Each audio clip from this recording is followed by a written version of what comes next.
완전한 하나님의 말씀을 받을 때부터 불신앙은 무너집니다. 인사하시기 바랍니다.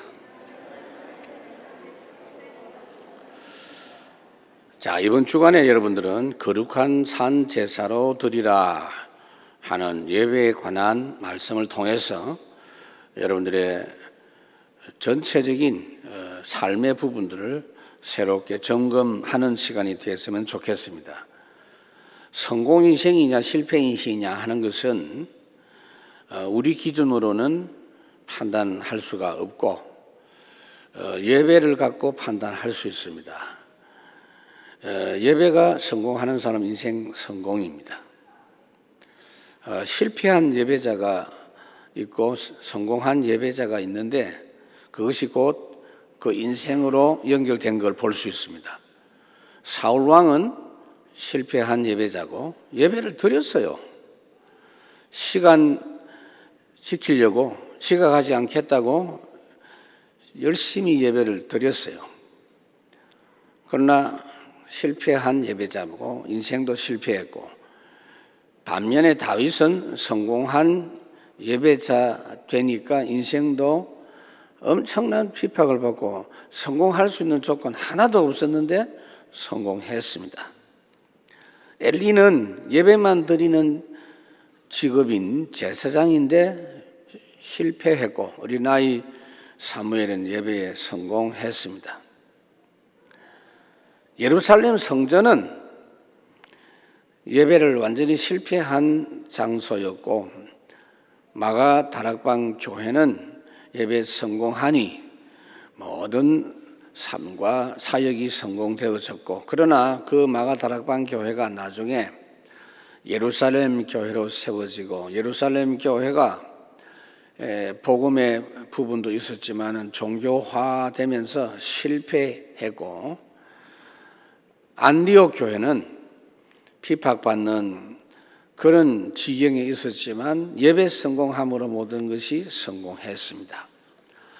예배 성공이 뭔지를 좀 우리가 생각해 봐야 돼요.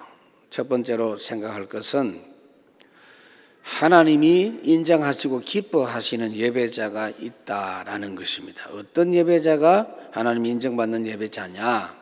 우선 정확하게 아셔야 됩니다.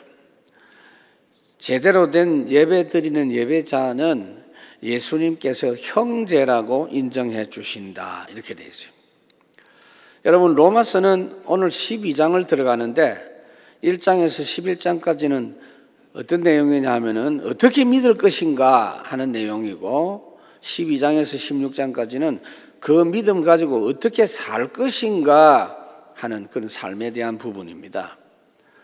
바울 서신 에베소 1장에서 3장까지도 어떻게 믿고 구원받을 것인가 하는 것이고, 4장에서 6장까지 어떻게 살 것인가, 골로새 1장 2절에도 믿음에 관한 것이고, 3장에서 4장은 삶에 대한 부분이고, 갈라디아 1장 4절까지 믿음에 관한 것, 5장에서 6장까지도 삶에 대한 부분, 그렇게 성경 말씀에서 교훈하고 있어요. 그래서 1절에 그러므로 라고 말씀한 것은 1장에서 11장까지 내용 전체를 일컬어서 하는 말이에요. 너희가 하나님의 은혜로 믿음으로 구원받았기 때문에 지금부터 어떻게 살 것인가 본격적으로 이야기하겠다, 그 말이에요. 형제들아 그랬는데 성도들아, 하나님의 자녀들아, 교인들아 그렇게 안 하고 형제들아, 굉장히 중요한 말이에요. 하나님께로부터 같은 구원받은 사람, 형제가 뭐지요? 부모가 같다는 이야기 아닙니까? 한 근원에서 났다, 한 성령으로 거듭났다, 한 분 예수 그리스도의 십자가와 부활을 믿는 진짜 믿음 가진, 똑같은 믿음 가진 형제다. 그래서 히브리서 2장 11절에 보면 예수님이 우리를 형제라고 했어요. 거룩하게 하신 이와 거룩하게 함을 입은 자들이 다 한 근원에서 난지라. 그러므로 형제라 부르시기를 부끄러워하지 아니하시고, 예수님이 우리를 보고 형제라고. 왜냐하면은 그리스도의 영으로 거듭났기 때문에, 성령으로 우리가 거듭났기 때문에 형제라고 부르는 겁니다. 예수님께서 십자가 죽으시고 부활하신 이후에 제자들에게 말씀을 하시는 장면이 나옵니다. 마태복음 18장 10절에 보면은 이에 예수께서 이르시되 부활한 모습을 보고 무서워하지 말고 빨리 가서 내 형제들에게 갈릴리로 가라 하라. 너희 형제가 아니고 내 형제에게 그랬어요. 예수님이 제자들을 내 형제라고 일컬었습니다. 예배하기를 기뻐하는 예배자. 우리는 의미도 없이 예배 드리는 예배자는 예배가 아니고 억지로 드리는 예배도 예배가 아님을 알아야 돼요. 여기 형제들아 내가 하나님의 모든 자비하시면 너희를 권하노니, 명령하노니가 아니고 권하노니, 하나님께서 주신 구원의 사랑에 감격해서 너희들이 하나님 앞에서 기쁜 마음으로 신앙생활 하는 사람이 되라. 여러분, 그렇습니다. 하나님께서는 우리가 억지로 예배 드리는 것을 원치 않습니다. 그건 예배가 아니에요. 그건 구원의 의미를 몰라서 드리는 예배입니다. 구약 성경에 보면 예배 성경이 있습니다. 그게 레위기예요.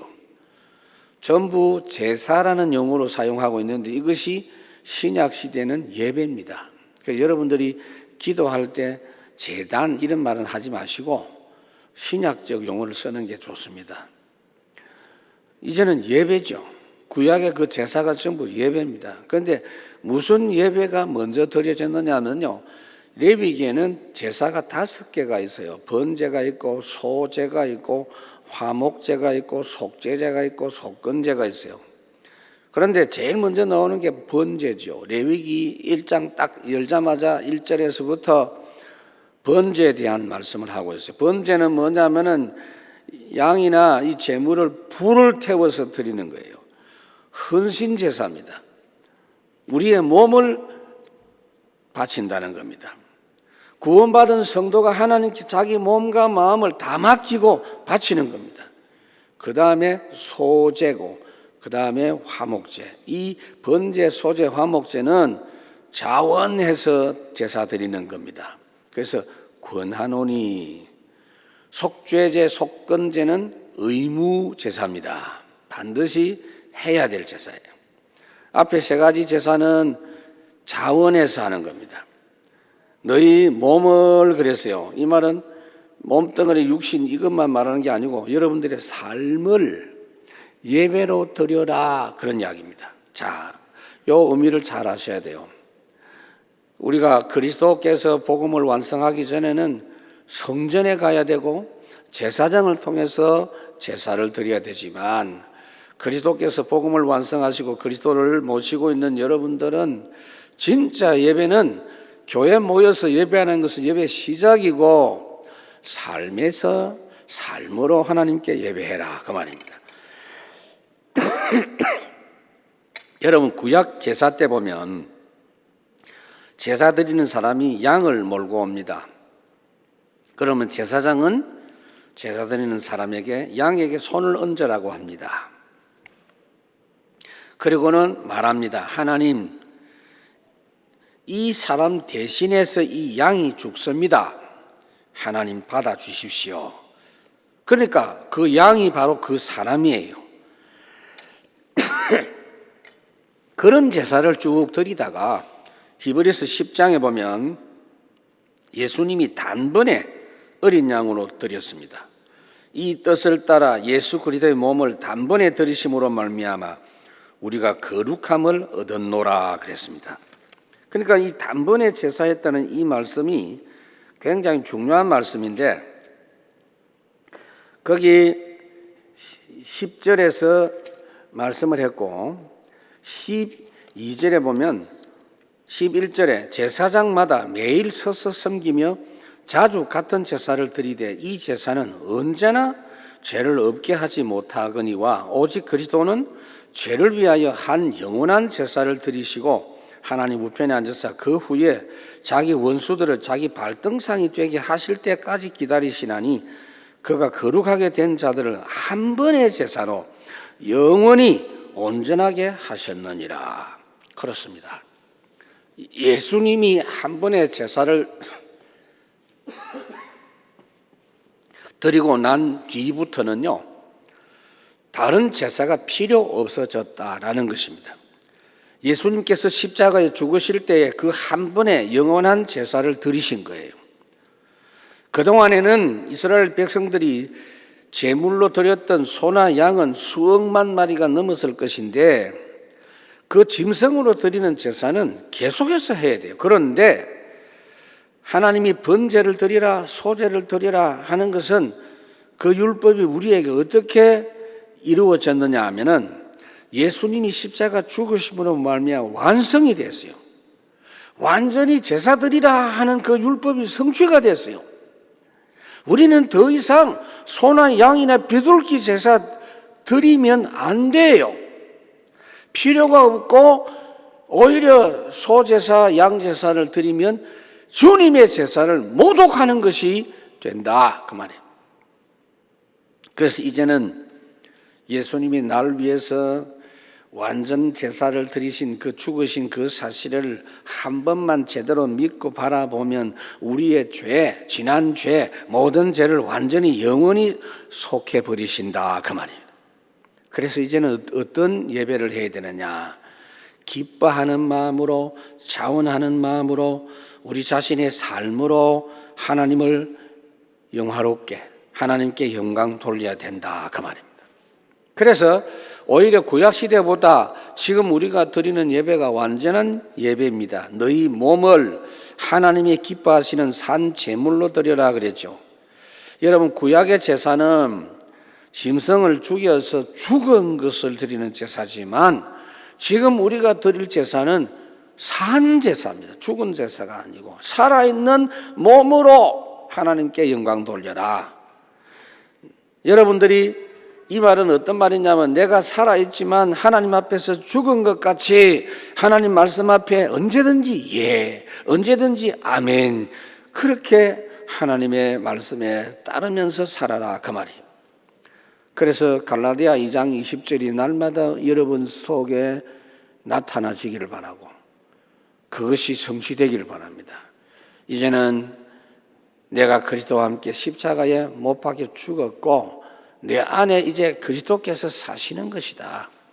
나는 날마다 바울이 죽는다 그랬습니다. 그래서 우리가 하나님께 헌신한다, 예배한다고 하면서 하나님 말씀을 따라 아멘 안 하면 그건 예배가 아니에요. 예배 시간에 참석은 했지만은 하나님의 말씀 따라가는 것이 없으면 예배하겠다고 여기 앉아서 시작하겠다고 말은 했지만 실제 예배는 안 된 겁니다. 삶에서 말씀의 흐름 따라가야 돼요. 예배가 뭡니까? 엎드려 경배한다는 그런 뜻입니다. 나를 하나님께 완전히 굴복시킨다고 말이에요. 당신의 뜻에 온전히 굴복했다. 그게 예배예요. 불신자는 그래서 죽어도 그런 예배할 수 없어요. 자기 중심으로 자기 소원 성취를 위한 예배만 하기 때문에 예배가 아닙니다. 이제 우리는 그래서 우리의 삶을 죄 사함 받은 그대로 하나님께 복종하는 생활로 살아가야 됩니다. 날마다 하나님을, 그리스도를 나의 주인으로, 그분 주시는 말씀과 응답을 따라서 정인으로 살아가는 이것이 우리가 드릴 예배다 그 말이에요.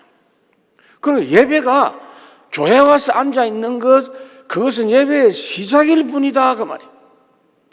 예배의 본론은 삶의 현장이다. 베드로전서 2장 5절에 보니까 너희도 산 돌같이 신령한 집으로 세워지고 예수 그리스도로 말미암아 하나님이 기쁘게 받으실 신령한 제사를 드릴 거룩한 제사장이 될지라. 그래서 이제는 우리가 제사장이에요. 우리가 산 제물이에요. 예수 그리스도 안에 우리의 삶으로 예배하는 것이 완전한 예배입니다. 그래서 조금 더 구체적으로 살펴봐야 됩니다. 하나님이 기뻐하시는 영적 예배가 어떤 예배냐? 우선은 종교적 예배를 청산해야 돼요. 형식적인 예배는 하나님 앞에 합당하지 않습니다. 형식이 필요 없다는 게 아니에요. 예배 순서 형식이 있지요. 근데 그거 위주로 하는 것은 아니다. 그 형식에 충실하기 위해서 잠도 안 자고 목욕 제기하고 그게 예배가 아니다. 여러분 우상 숭배하는 예배는요. 그 형식이 아주 철저합니다. 어떤 옷을 입을 것이냐, 절을 몇 번 할 것이냐, 촛불을 어떻게 켜고 향을 어떻게 피우고 사과는 어디다가 놨고 제물을 어떻게 하고 굉장히 철저합니다. 그래서 교회와 성도, 구원받은 성도라도 복음과 생명의 진리의 말씀을 떠나면 형식적인 예배만 드리고 마는 것입니다. 이 영적인 예배에 대해서 우리가 알려면 우리 교회에서 예배 드릴 때마다 사회자가 제일 먼저 하는 말이 요한복음 4장에 나오죠. 그 말씀을 여러분 이해를 해야 됩니다. 요한복음 4장에 있었던 사건이 어떤 사건이냐면 예수님께서 갈릴리 지방으로 가시려고 사마리아를 통과하고 계셨어요. 사마리아 통과 안 하면 빙 둘러가야 되기 때문에 시간이 많이 걸려요. 근데 남쪽의 유대인들은 갈릴리로 갈 일이 있으면 사마리 통과 안 하고 빙 둘러가요. 왜냐? 사마리아 사람들 싫어해가지고.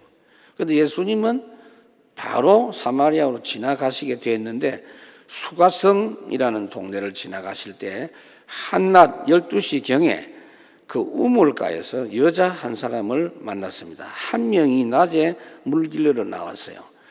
여러분 물 길러 나오는 시간은 낮 시간이 아니고 유대 나라는 낮이 너무 뜨겁고 덥기 때문에 주로 아침이나 저녁에 나와요. 그 낮에는 일을 하거나 그런 거거든요. 그런데 이 여자는 아침 저녁에는 못 나오고 낮에만 나오는 여자입니다. 제자들은 점심 먹을 떡을 구하러 간 사이에 예수님이 그냥 혼자서 그 우물가에 서 있는 여인에게 물을 좀 달라고 요청을 했어요. 근데 성경을 읽어보면 여러분 알 수 있는데 그 여자가 아주 째려보면서 예수님께 대꾸를 합니다. 당신은 유대인 남자고 나는 사마리아 여자인데 왜 나한테 물 달라고 하죠? 딱 이랬어요. 예수님께서 뭐라고 합니까? 여자여, 네가 나를 알았더라면 네가 나보고 물을 달라고 했을 것인데 그랬다면 내가 너를 물을 줄 것인데 내가 줄 물은 뱃속에서부터 생수가 솟아나서 영원토록 갈증이 없는 물일 텐데 그렇게 말을 하니까 여자가 뭐라고 합니까? 그 나에게 그 물을 주십시오. 나도 부끄러운데 동네 사람 얼굴 보기 싫어서 낮에 나오는데 이제 다시는 우물가에 물 기르러 올 필요도 없고 좋겠습니다. 그거 나한테 좀 주십시오. 그랬어요. 그럴 때 예수님이 오케이 하고 주시면 되는데 동문서답 같은 대답을 하십니다. 네 남편을 데리고 오라. 뜬금없이. 하나님께서 주시는 영원한 생수를 얻으려면 회개해야 돼요. 내가 죄인인 것을 고백하고 회개해야 되는데 그 사실을 일깨워 주시기 위해서 네 남편 데리고 오라 그러니까 여자가 뭐라고 합니까? 저는 남편이 없습니다. 예수님이 뭐라고 말씀하셨냐? 맞다. 네 말이 맞다. 너는 남편이 5명이기 때문에 진짜 네 남편은 없다. 네 말이 맞다. 그렇게 했는데 이 여자가 예수님에게 다시 질문합니다. 예배에 관한 질문합니다. 항상 평상시 고민이 있었어요. 여러분 예루살렘 성전에 와서 예배해야 되는데 예루살렘 성전은 남쪽 유다에 있어요. 이 사람은 북쪽 사마리아에 살고 있어요. 지금 여러분 남북한 우리나라 남북한 생각해 보면 돼요. 서울에 성전이 있고 북쪽에 있는 교인들은 서울에 있는 성전에 오고 싶어도 못 오잖아요. 그러니까 아마 북한에 있는 교인들을 위해서 평양에다가 뭘 하나 만들었다 이렇게 생각하시면 돼요. 그게 원래 예루살렘 성전에 와야 되는데 자기들이 예배하는 장소를 정했습니다. 그래서 요한복음 4장 20절에 보면 우리 조상들은 이 산에서 예배하였는데 당신들의 말은 예배할 곳이 예루살렘에 있다 하더이다. 예수께서 이르시되 여자여 내 말을 믿으라. 이 산에서도 말고 예루살렘에서도 말고 너희가 아버지께 예배할 때가 이르리라. 그러면서 신령과 진정으로 드리는 예배 이야기합니다. 이러면 이 산 이야기가 뭐냐? 여러분 잘 들으셔야 돼요. 성경에는 쓸데없는 기록이 없어요. 성경의 내용은 굉장히 중요하기 때문에 거기 다 기록되세요. 뭐 물을 먹거나 이런 이야기 하면 안 돼요. 여자를 만났거나 단순한 이야기가 아니에요. 이 산이라는 게 어떤 산이냐면 그리심산이라는 산입니다. 신명기 11장에 보면 모세는 막상 가나안 땅에 못 들어갔잖아요. 가나안 땅에 들어갈 사람들에게 지시를 합니다. 너희들이 가나안 땅에 들어가면 이렇게 해라라고 지시를 했어요. 그 지시를 받아서 여호수아 8장에 보면 여호수아가 이스라엘 12지파 대표들을 산 두 개에다가 올라가도록 했어요. 한쪽에는 그리심산, 한쪽에는 에발산. 그래서 하나님의 말씀, 율법의 12가지 내용을 말할 때 축복의 말씀을 말하면 그리심산 쪽에 있는 사람이 아멘 하고, 저주에 관한 하나님 말씀 어기면 저주입니다. 순종하면 축복입니다. 중간은 없어요. 그래서 어기면 저주다 그러면 에발산에 있는 사람들이 아멘. 그때부터 그리심산이 축복의 산이 됐어요. 그래서 그리심산에서 우리가 예배하자라고 북쪽의 사마리아 사람들이 그렇게 정해가지고 예배를 하지만 남쪽 사람들은 그럴수록 북쪽 예배를 인정하지 않았습니다. 그러다 보니 자기들도 갈등이 많았어요. 예루살렘에 가야 되는데 이 산에서 한다고 되겠냐? 고민이 늘 있었던 그 내용입니다. 그래서 예수님에게 질문한 거예요. 그런데 예수님이 뭐라고 합니까? 요한복음 4장 23절 아버지께 참되게 예배하는 자들은 영과 진리로 예배할 때가 오나니 곧 이때라. 아버지께서는 자기에게 이렇게 예배하는 자들을 찾으시느니라. 하나님은 영이시니 예배하는 자가 영과 진리로 예배할지니라. 그렇게 이야기한 거예요. 여러분들이 이 예배에 관한 걸 잘 알아들으셔야 돼요. 아유, 그럼 뭐 아무데나 하면 되겠지. 천만의 말씀, 그 말이 아니에요. 영적인 예배를 회복해라. 무슨 말이냐면 여러분들이 우상 숭배하는 거 우선 생각해 보면 돼요. 하나님을 섬길 때, 하나님을 예배할 때 우상 숭배하듯이 어떤 건물 안에 하나님이 계시는 게 아니에요. 우상은요, 건물 안에 있고 박스 안에 딱 모셔놓으면 그 안에 가만히 있어요. 아무 소리 안 하고 가만히 있어. 우상은 대만이나 일본이나 중국이나 이런 데 가보면요, 우상을 집 입구에다가 떡 선반에 올려놔서 여기 계세요 하면 가만히 있어요. 그냥. 그러니까 하나님은 그렇게 박스에 조용히 계시거나 선반 위에 앉아 계시는 분이 아니고 언제든 어디든 임재하시는 하나님이시다 그 말이에요.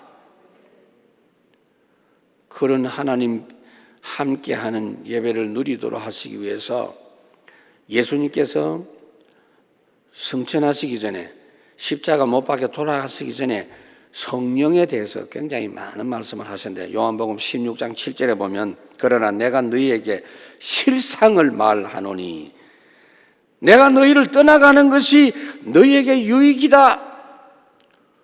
여러분, 예수님하고 같이 있던 제자들을 예수님이 떠나니까 제자들은 죽을 마다 아니겠어요? 그런데 예수님이 그것이 너희에게 유익이라고 합니다. 내가 떠나가지 아니하면 보혜사가 너희에게 오시지 아니할 것이요 내가 가면 내가 그를 너희에게 보내리니 그랬어요. 여러분, 예수님이 육체로만 계신다면 여기에 계시면 저기는 못 계셔요. 그렇잖아요. 여러분들 지금 여기 교회 와 있기 때문에 여러분 집에는 여러분들이 없습니다. 그럼 예수님은 그렇게 될 수밖에 없어요. 그래서 예수님이 육신으로 계시는 주님을 만난다면 어떻게 되느냐? 우리가 그분을 만나려고 지금 신청하면 우리 손자 때 겨우 만날 수 있대요. 그것도 잠깐 한 번. 그래가지고 되겠나? 그러나 보혜사가 성령으로 오시면 언제든지 모든 장소에 모든 구원받은 성도에게 동시에 함께 하실 수 있다 그 말이에요. 육신으로 있는 예수님은 그래서 우리를 떠나가는 것이 우리에게 유익하다 그 말이에요. 모든 곳 항상 모든 성도에게 함께 하시겠다 그 말이에요. 여러분 요한복음 16장 16절에 보면 그래서 예수님 뭐라고 했냐면요, 조금 있으면 너희가 나를 보지 못하겠고 또 조금 있으면 나를 보리라 그랬어요. 조금 있으면 나를 보지 못한다는 말은 예수님이 십자가 죽으시고 부활하셔서 승천하신다는 말이고, 또 조금 있으면 나를 본다는 말은 예수님이 보혜사 성령으로 다시 오시겠다는 이야기예요. 예수님이 재림하시는 거 말고 조금 있으면 그랬거든요. 조금 있으면. 성령이 그리스도의 영이에요. 예수님이 보내신 영이에요. 그래서 최고 예배가 뭐냐? 영적 예배가 참 예배다. 참 예배는 하나님 나라로 함께 하시는 그리스도를 성령의 역사로 모든 장소에서 모시고 우리의 삶을 그분의 말씀 흐름 속에 맡기고 인도받고 사는 것이 참 예배입니다. 그래서 여러분, 내가 너희를 부른 것은 너희와 함께 있기 위해서 항상 함께 하시겠다. 세상 끝날까지 함께 하시겠다. 그걸 누리는 게 예배예요. 그래서 이제는 우리가 하나님이 기뻐하시는 모든 현장 예배를 회복해야 됩니다. 2절에 말씀을 하고 있죠. 너희는 이 세대를 본받지 말고 오직 마음을 새롭게 함으로 변화를 받아 하나님의 선하시고 기뻐하시고 온전하신 뜻이 무엇인지 분별하도록 하라. 하나님이 우리와 함께 하심이 우리에게 먼저 누려지고 다른 사람의 눈에 보이고 확인될 증거가 되어지는 삶의 예배를 드려라. 여러분, 그래서 주일날 이렇게 모이는 것이 예배예요. 그런데 예배 시작입니다. 모여서 예배하는 것이 예배의 시작이고, 모여서 예배해서 하나님 주시는 은혜를 받고 말씀을 받고 하나님 주시는 그 힘을 공급받고 성령 충만함을 받고 그걸 가지고 흩어져서 삶의 현장에서 말씀 흐름 따라 살아가는 것이 하나님이 원하시는 예배 내용이다 그 말이에요. 그러니까 그 예배가 현장에서 되는 사람은 세상 사람들이, 불신자들이 그 예배 되는 사람을 보고 아, 저 사람 가운데 정말 하나님이 함께 하시네 라는 게 보여요. 그러니까 창세기 39장 2절에서 6절 뭡니까? 요셉입니다. 그 신분이 노예지만 상관없어요. 여호와께서 요셉과 함께 하심으로 보디발이 먼저 보았어요. 하나님 함께 하시네. 제 집안 식구들도 그게 보였다. 다니엘도 분명히 왕은 다니엘 훌륭한 사람으로 본 게 아니고 항상 하나님이 함께하는 사람으로 확인했어요. 다니엘 6장. 그 예배가 참 예배다 그 말이에요. 그러니까 모이는 교회는 하나님의 나라 은혜를 회복하고 흩어지는 교회에서 모든 장소에서 하나님 나라 누리는 것이 예배입니다. 그래서 여러분 보세요. 성령이 우리 안에 오시면 요한복음 14장 16절에 영원히 함께 하시겠다 그랬잖아요. 왜요? 어디서든지 예배 축복을 누리도록 하기 위해서입니다. 그러니까 여러분들이 현장에서 하나님 나라 회복하는 것이 어떻게 되는 것이냐? 마태복음 12장에 28절에 말씀하고 있죠. 여러분들이 받은 은혜가 우선 있어야 돼요. 받은 은혜 가지고 현장에서 기도하면 성령이 임하고 귀신이 쫓겨나고 하나님 나라 회복된다 그랬어요. 그래서 2절의 이 말씀은 굉장히 중요합니다. 너희는 이 세대를 본받지 말고, 무슨 말이냐? 현장에 있는 세상 나라를 넘어선 하나님 나라 삶을 회복한 예배를 드리라 그 말이에요. 여러분, 세상과 하나님 나라는 분명히 다른데 구원받은 성도가 있는 데는 두 나라가 공존해요. 고린도후서 4장에 보니까 마귀가 세상의 신입니다. 세상에 하나님 노릇하기 때문에 이것들이 그리스도의 영광, 복음의 광채를 막는 그 세상 흐름을 주도하고 있어요. 그러니까 그냥 세상에서 살면 그 세상 흐름밖에 안 보여요. 세상 윤리, 세상 문화, 세상에 번성하는 모든 것이 합쳐져 가지고 멸망할 내용이고 재앙과 영적 문제로 가득하게 되는 것입니다. 그러니까 세상의 모든 것은 절대 안 돼요. 전부 다 안 되는 겁니다. 세상은 변화무쌍한 세상이라서 우리가 속기 쉬워요. 그러니까 우리는 절대로 세상 사람들이 걸어가는 그 흐름과 그 유행을 따라가지 마라가 말이에요. 세상 다수가 따라가는 그걸 따라가지 마라.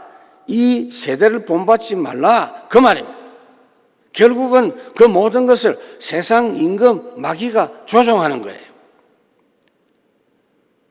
그러니까 여러분들이 옷 입는 것도 간단한 것 예를 듭니다만은 요새 사람들은 다 이렇게 입어. 그렇다고 다 입지 마세요.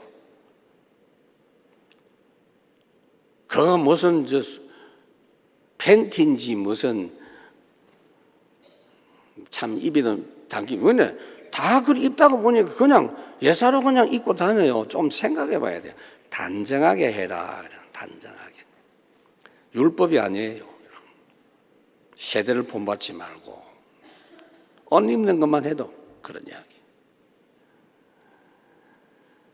그러니까 왜냐하면 결국 그 세상 흐름이라는 게 마귀가 다 조정하는 거예요. 요한복음 16장 11절에 보니까 세상 임금 마귀라 그랬죠. 그래서 우리는 이 땅에서 세상 나라와 싸우는데 에베소 6장 12절에 보니까 세상의 통치자, 권세자, 어둠의 세상 주관자, 하늘에 있는 악의 영들과 전쟁하는 것이다. 그런데 여러분 쉽습니다.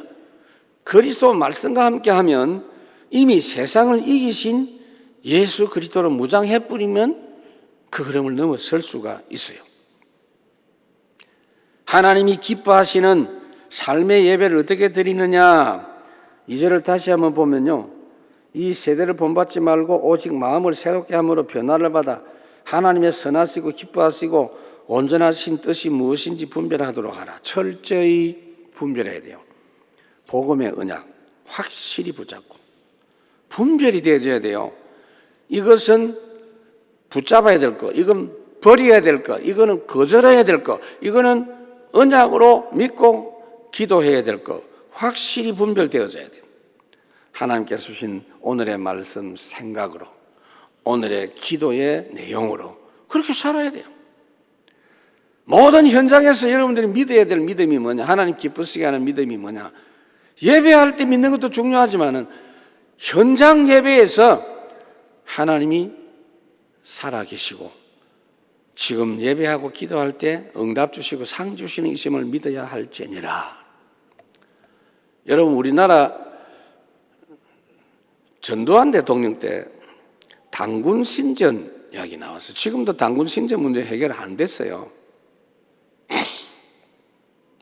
뜬금없이 단군 신전 들고 나왔어요. 그래서 단군이 우리 조상이다 그렇게 알고 있는 사람들이 많은데 사실은 정확하지 않습니다. 그 단군이 조상이라고 말하지 말고 진짜 우리 조상은 아담이죠. 중간 조상들은 또 있겠죠. 근데 그 단군 신화를 보면요.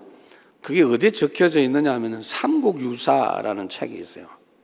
삼국유사는요. 정사가 아니고 야사입니다. 마시간 중 1년이라는 사람이 그 괴상망측한 이야기를 다 모아놓은 책이에요. 그 이상한 책 그 내용이 많은데 하필 그걸 그래 붙잡고 믿으려고 하고. 그리고 우리나라 역사 대대로 단군을 조상으로 믿은 게 아니에요. 이시조선 때만 해도 단군 인정 안 했어요. 역사를 알려면 똑바로 알아야 되지. 왜 그러냐면요. 이시조선 때는 하나님 믿은 건 아닙니다. 숭불, 억유 이래가지고 억불이죠.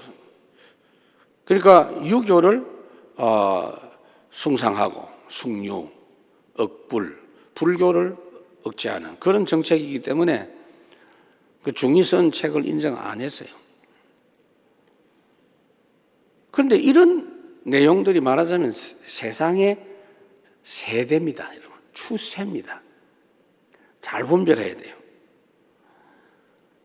우리는 이 세상 흐름을 숫자가 많고 대세라고 해서 겁낼 필요가 없어요. 날마다 완전한 하나님의 나라의 흐름이 현장 속에 진행되고 있어요. 그걸 여러분들이 누리기 위해서는 다른 거 없어요. 여러분들의 영적 상태, 속 사람이 성령 충만하셔야 됩니다.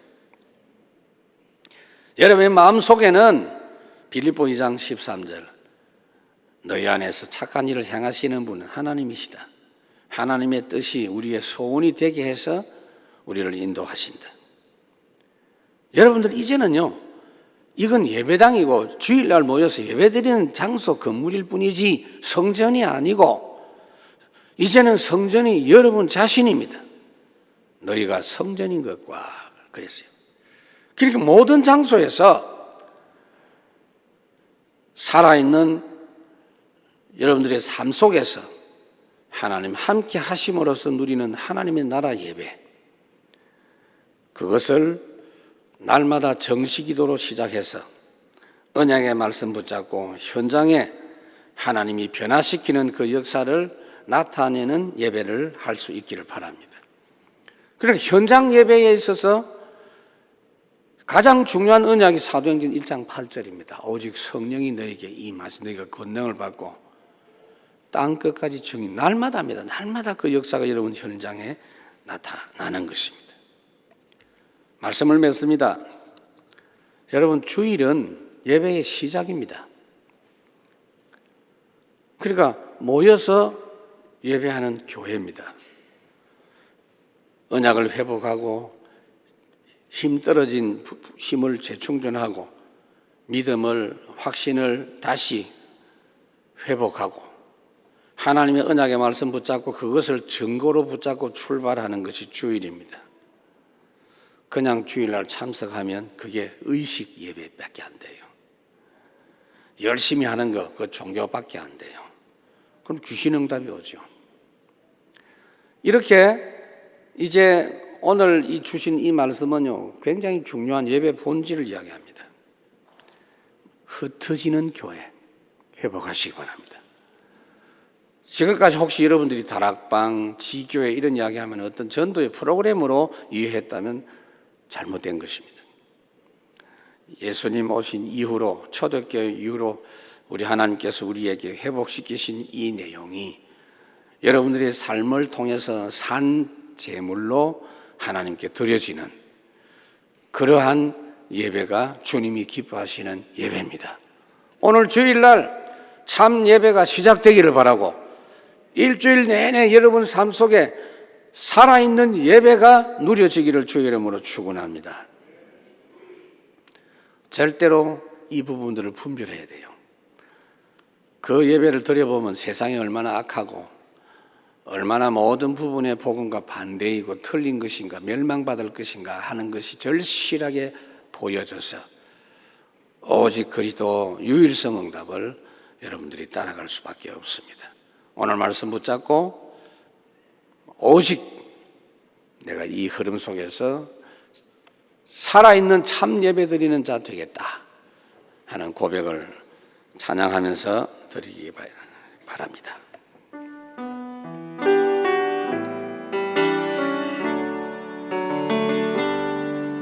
나 무엇과도 주님을 바꾸지 않으리. 다른 어떤 은혜 구하지 않으리. 오직 주님만이 내 삶의 도움이시니 주의 얼굴 보기 원합니다. 주님 사랑해요.